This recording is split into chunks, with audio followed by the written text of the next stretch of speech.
téléspectateurs, merci de votre fidélité. C'est toujours un plaisir de vous retrouver dans Horizon Afrique, votre podcast qui vous parle de l'Afrique de façon générale dans tous les domaines précis, que ce soit en politique, en économie, en santé. Et exactement aujourd'hui, nous allons parler santé avec notre invité du jour. Il s'agit du professeur Demba Diédhiou, professeur titulaire des universités spécialisé en médecine interne. Professeur Demba Diédhiou, merci d'avoir répondu à notre invitation. Bonjour Mohamed, bonjour aux téléspectateurs. Fierté de venir aujourd'hui répondre aux questions concernant l'actualité, particulièrement aujourd'hui l'actualité sur la structuration sanitaire du Sénégal. Important, un sujet assez important que nous allons aborder tout au long de cette émission de ce podcast Horizon Afrique. À la suite de l'élection du nouveau régime au Sénégal, le débat sur la souveraineté sanitaire fait partie des sujets qui occupent l'espace public. On a constaté que le Sénégal dispose suffisamment de ressources qui sont favorables à cette souveraineté sanitaire, mais quand même, il y a encore du chemin à parcourir. Quels sont aujourd'hui les facteurs bloquants? Actuellement, dans le cadre du plan stratégique national de développement 2025-2029, il y a un élément qui est important, qui est un capital humain de qualité, mais aussi l'équité, dans le cadre même de la répartition de n'importe quelle ressource que le pays peut produire. Et ça fait partie du deuxième élément du plan du Sénégal pour 2025 et 2029. Et si on part de ce principe, normalement, la souveraineté fait partie de ces éléments, parce que dans le pays où on peut parler d'un pays qui est juste et prospère, normalement, on doit parler de souveraineté.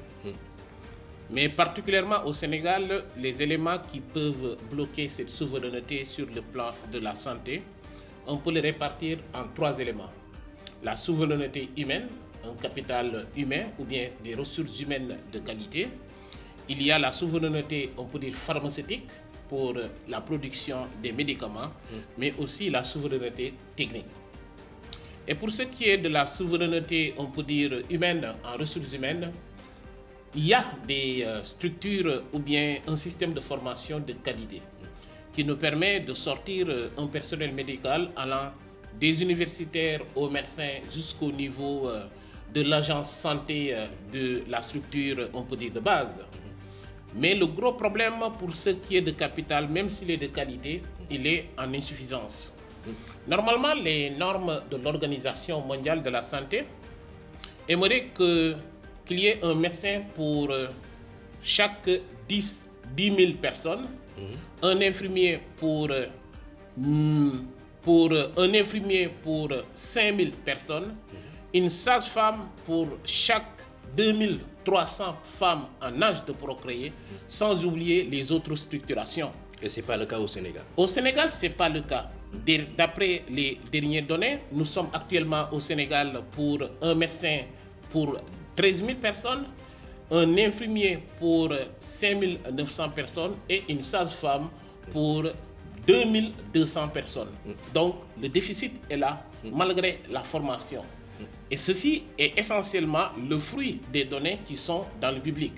Évidemment, les structures privées peuvent participer, on peut dire, à cette massification, mais on peut constater qu'au niveau du Sénégal, malgré la formation du personnel médical, il y a un déficit en quantité. Mais pour ce qui est de l'aspect qualité, on peut se considérer fier parce que la formation y est. Ça, c'est un des trois piliers. Le deuxième pilier concerne en fait la souveraineté technique. Et dans le cadre de cette souveraineté technique, c'est d'avoir en fait une main-d'œuvre de qualité. Une main-d'œuvre de qualité qui nous permettrait peut-être de construire des structures telles que les structures hospitalières, une main-d'œuvre de qualité pour les outils de diagnostic, que ce soit les scanners, les IRM, les laboratoires, une main-d'œuvre de qualité pour les outils thérapeutiques. Parce que quand on parle d'outils thérapeutiques, on peut penser à la radiothérapie.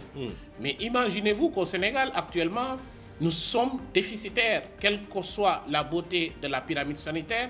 Nous sommes actuellement au Sénégal à 41 établissements de santé, 111 centres de santé Et peut-être pour ce qui est des postes de santé et d'autres structures telles que les cases de santé, on est dans les chiffres de 1500 jusqu'à 2000. Donc, sur actuellement, 18 millions de sur Sénégalais. 18 millions de Sénégalais. Actuellement, on peut considérer que pour cet élément concernant la souveraineté technique par rapport aux structures, par rapport aux infrastructures, on est déficitaire, quelle que soit la beauté. D'où la nécessité d'avoir une main-d'œuvre de qualité.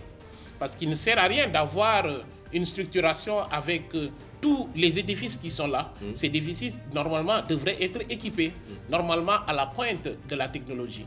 Donc, le deuxième palier concernant cette souveraineté dans le cadre du domaine médical, il y a la souveraineté, on peut dire, technique. Le troisième palier de cette souveraineté est une souveraineté pharmaceutique. Et quand on parle de souveraineté pharmaceutique, il faut penser maintenant aux biologistes, aux pharmaciens, à la matière première et aux usines pour fabriquer les médicaments. Actuellement, au Sénégal, on ne souffre pas de pharmaciens, de biologistes. Mais est-ce qu'on a la matière première pour fabriquer les médicaments? La fabrication des médicaments essentiels, on n'en souffre pas suffisamment, mais la santé ne se limite pas aux médicaments essentiels. La santé va au-delà d'autres médicaments pour les pathologies chroniques ou bien les pathologies sévères telles que les cancers. Donc la souveraineté pharmaceutique va dans la dotation en matière première, mais aussi la dotation en usine pour fabriquer tous ces éléments. Et surtout de la technologie aussi. Et de la technologie. Donc ces trois piliers sont essentiels. Souveraineté humaine, souveraineté technique et en dernière position, la souveraineté pharmaceutique. Et vous convenez avec moi pour que ces différentes souverainetés puissent certainement être au top, il y a un élément essentiel qui est encore problématique au Sénégal, la formation de base. Donc, une souveraineté dans le domaine médical devrait être un tout. Mais malheureusement, dans le cadre en fait des pays africains, le plus souvent, particulièrement le Sénégal, on a tendance à orienter nos politiques dans tout ce qui est conjoncturel. Quelle est la problématique de notre existence? C'est pour cela qu'on a l'habitude de voir dans le cadre de la plupart des programmes de lutte contre les maladies non transmissibles, des programmes de lutte contre l'AVC, des programmes de lutte contre le paludisme, des programmes de lutte contre la maladie.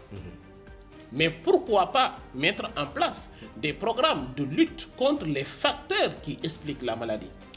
D'où cette notion dans le cadre même de la structuration, éviter le conjoncturel, mais plutôt aller dans la gestion du structurel.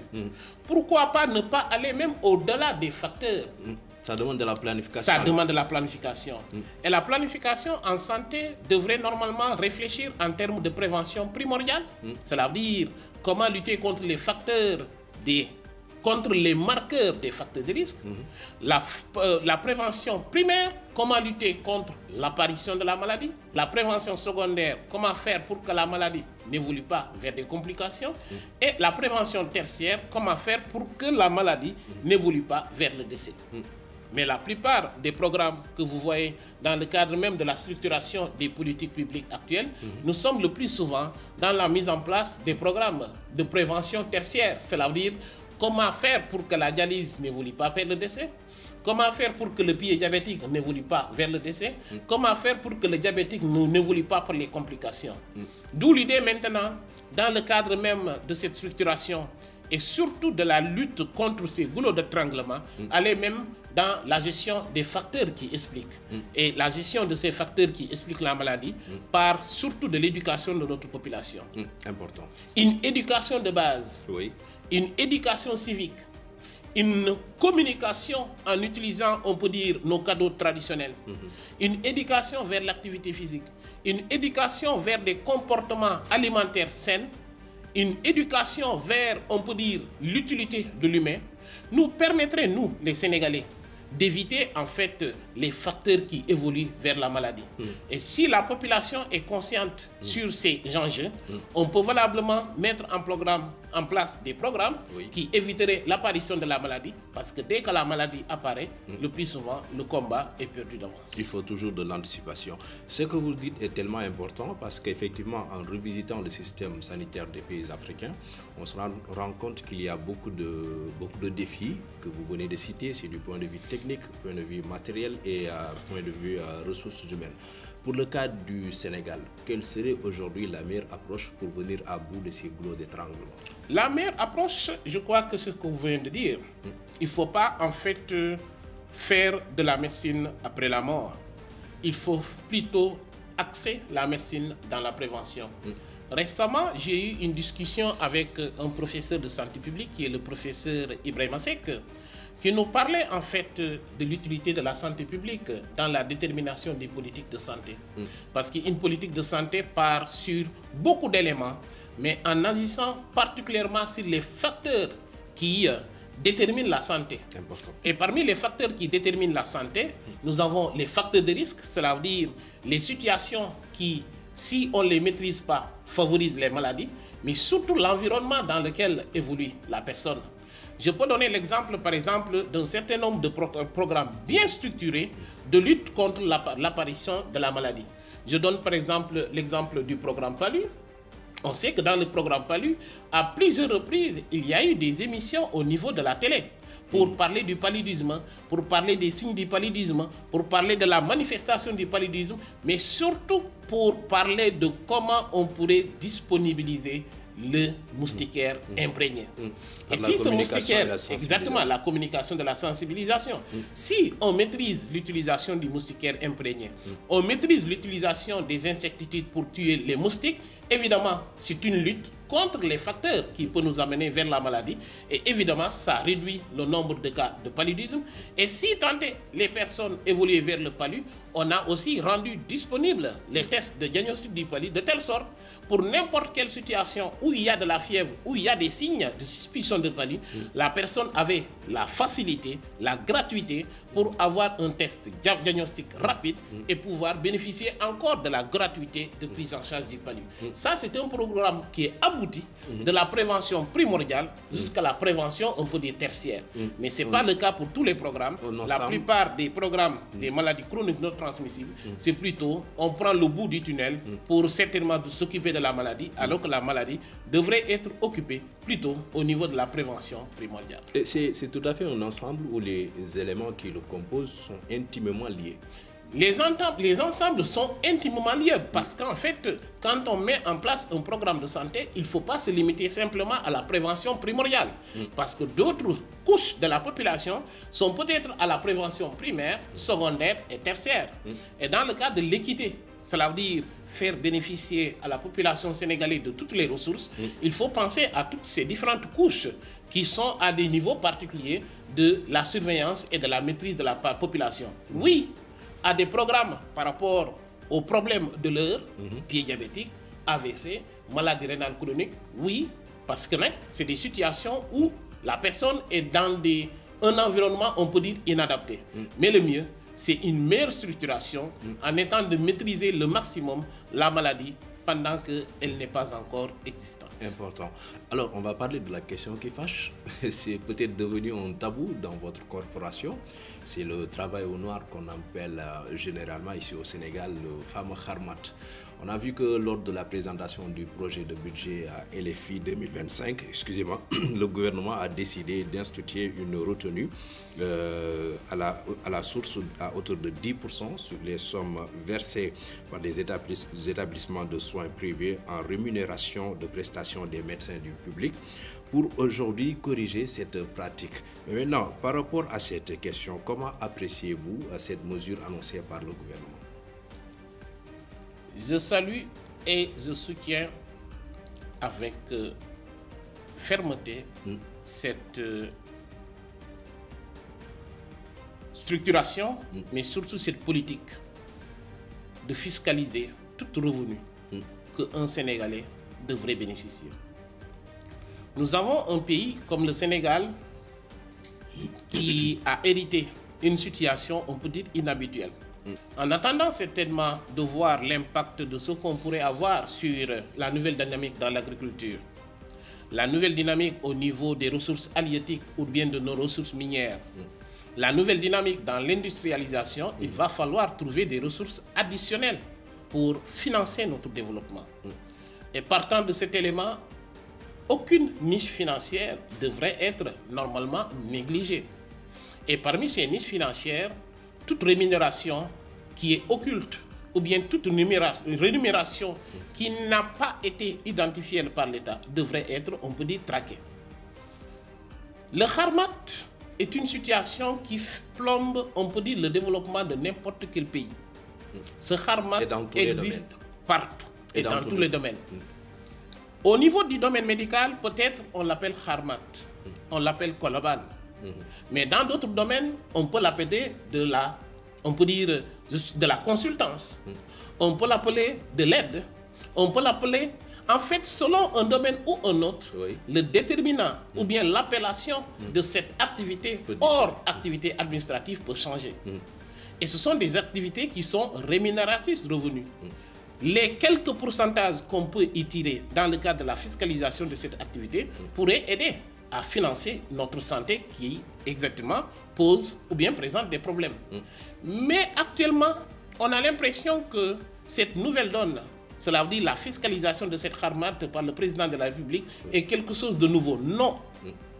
Toutes les structures sanitaires qui se respectent au niveau du Sénégal ont toujours ponctionné dans les revenus que les médecins gagnent au niveau des structures, aussi bien publiques à travers le salaire, mais aussi privées à travers les activités qu'on y mène. On a toujours ponctionné sur les revenus qu'on y gagne. Est-ce que c'était respecté? Est-ce que c'était respecté? Cette activité est respectée dans presque toutes les grandes structures privées du Sénégal. Et depuis 2010, ou bien même depuis que j'y suis dans le domaine, même dans la santé, toutes les activités qu'on réalisait au niveau des structures privées, il y avait toujours une ponction qui se faisait. Maintenant, est-ce que la ponction était versée?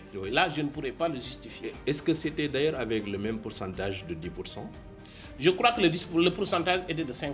5%. Oui. Donc il y a une revalorisation de ce pourcentage. Il y a une revalorisation de ce pourcentage, mais on aimerait que certainement que cette activité puisse s'étendre à tous les démembrements de l'État. Que ça soit une consultance, que ça soit une activité hors heures de travail, que ça soit toute activité qu'un fonctionnaire pourrait exercer et qui mérite certainement rémunération, devrait passer certainement par, on peut dire, une fiscalisation.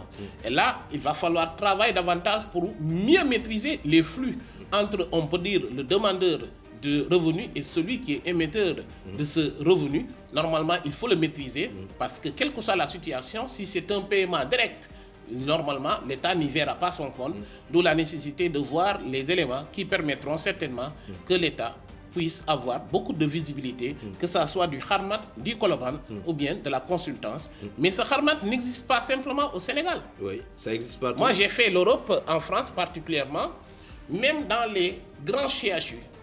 Il y a une activité privée à l'intérieur même des hôpitaux publics. Ceci permet aux malades d'avoir la possibilité de choix de soins. Ceci permet parfois même aux patients de demander une prise en charge en fonction certainement de sa tendance et de son choix de médecin. Mais aussi, ça permet dans certains niveaux, au niveau de ces structures, d'augmenter les dividendes parce que les consultations privées à l'hôpital ne sont pas facturées au même niveau que les consultations, on peut dire, pour la population dans sa généralité. Oui, ça existe partout, mais pour le cas du Sénégal, si aujourd'hui la pratique est assez particulière, c'est que d'aucuns y voient une certaine façon pour les médecins de se faire de l'argent. Et il y a de l'autre côté des gens qui trouvent que c'est assez normal parce que dans nos structures sanitaires, parfois tu vas, la machine tombe en panne, le médecin n'est pas là, il n'y a pas de spécialisation qui a été demandée par le patient. Qu'est-ce qui est aujourd'hui à l'origine vraiment de cette pratique au Sénégal? Actuellement, au Sénégal, il y a deux cadres d'offres de santé. Le système public et le système privé. Et le système privé, on peut dire, si on se réfère aux chiffres de 2017, occupe 47%, 45 à 47% de l'offre de soins. Donc, c'est une demande qui est énorme. Et si on fait le ratio entre le nombre de médecins dans le privé et le nombre de médecins dans le public, évidemment, le nombre de médecins dans le public dépasse largement le nombre en ressources humaines dans le privé. Il va falloir qu'il y ait de la compréhension dans ce système. Parce que dans le privé, le plus souvent, c'est des médecins spécialisés. Mais l'offre qu'on peut avoir dans le public, à travers les universitaires, à travers les médecins spécialistes, à travers d'autres compétences, ne sont pas forcément au niveau des structures privées. Donc, d'où cette nécessité d'autoriser les médecins qui sont dans le public, au-delà de leurs heures de travail, de pouvoir aller dans le privé pour certainement apporter leur expertise. Parce que ceux qui sont dans le privé, c'est aussi bien des Sénégalais qui ont choisi, au vu certainement de la conjoncture qui se trouve au niveau des structures publiques, d'aller dans le privé. Et parfois, même s'ils sont dans ce privé, ils demandent à être vus par des médecins, ou bien par des universitaires, ou bien par des personnes qui ont de l'expertise. D'où cette autorisation exceptionnelle de l'État du Sénégal, parce qu'on travaille dans un domaine encadré, de nous autoriser, au-delà de nos heures de travail, de pouvoir faire une activité au niveau des structures privées. Évidemment, vous me direz, tout le monde va accepter que cette activité devrait être davantage encadrée pour permettre à un fonctionnaire de respecter ses obligations et de n'aller dans le privé seulement au-delà de ses heures habituelles ou bien ses heures d'obligation professionnelle. Important, nous sommes arrivés au terme de notre entretien. Je voudrais vraiment que ça se termine comme ça, mais on aura une très belle occasion, encore une fois, de parler santé parce qu'effectivement, il faut de la communication, mais aussi de la sensibilisation pour orienter les populations qui en ont tellement besoin. Merci d'être passé. C'était vraiment un plaisir de s'entretenir avec vous, docteur Dembo Diédhiou, professeur Dembo Diédhiou. Merci pour ce domaine. Donc, je terminerai par vous remercier. Je terminerai par un vœu pieux sur ce qui est de la souveraineté sanitaire. Et pour la souveraineté médicale, 3 éléments essentiels. Il faut une souveraineté humaine. Pour le moment, le gap n'est pas énorme. Nous y sommes. Il faut une souveraineté technique. Les structures sont là, mais il faut les occuper. Et il faut une souveraineté pharmaceutique. Et là, c'est là où le gap est énorme. Vivement le développement du Sénégal. Et pour cela, il faut financer cette souveraineté. Et pour financer cette souveraineté, toute niche financière est utile. Et dans ce cadre, notre discussion d'aujourd'hui a trouvé des possibilités de niche financière, au-delà aussi des possibles niches financières pour la couverture médicale universelle. Et on y reviendra lors de notre prochain débat. Merci et je vous souhaite à toute la population sénégalaise mes meilleurs vœux pour 2025. Merci beaucoup. C'est ça, Horizon Afrique. C'est un message pour les Sénégalais, mais aussi pour les Africains de tous bords. Merci à nos techniciens pour cette excellente émission. Nous vous donnons rendez-vous très prochainement pour un autre numéro d'Horizon Afrique. D'ici là, portez-vous bien.